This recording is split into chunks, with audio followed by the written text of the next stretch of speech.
Okay, so my crazy glue has got the socket stuck onto the little thing.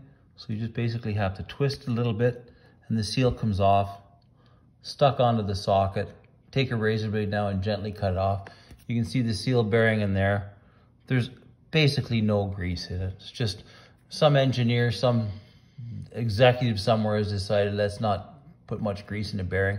Basically now what you need to do is just take white grease, pack it in there with your finger, push it through as much as you can, and then wipe it off as best you can with a rag and just stick the seal that's stuck on the socket back onto it. It'll just stick back in the hole. You just twist it and it pops back in.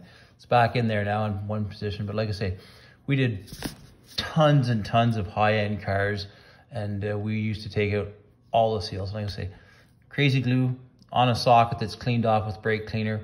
The seal comes off, there's no damage to it. I've done them before where it's stuff that, this is a kitty cat wheel, it's in snow and slush, it's pretty crappy. I've done them before myself where it's on something like, you know, a blender or something in your house where it never gets into water and dirt. I've pried these out before with a little screwdriver, but you do make a nick on the inside lip when you go to take them off. I've seen people pop them out with air before and try to pop them out. I'm just showing this guy over in Finland or Sweden or Scandinavia or something like that, basically how to get it out without taking the wheel apart. I've changed, this bearing is new 5 years ago, I guess, and you can see that was hardly any grease in it from the factory. It probably would have failed in another 5 or 6 years. But once you have it glued on the socket, you can just pop it in and take it out as many times as you like.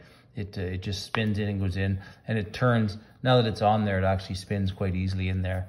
The seal turns on the bearing, and like I say, it's just an easy way to grease a seal bearing without wrecking the seal. The seal just comes out, it's stuck on the socket, you cut it off with a razor blade, pack it full of, I work with a British man, we always use white grease. Don't know why, it's all I've ever used, never had a problem. Anyways, it's a water resistant grease, and this is on my kitty cat, and it will be underwater at some point in its life.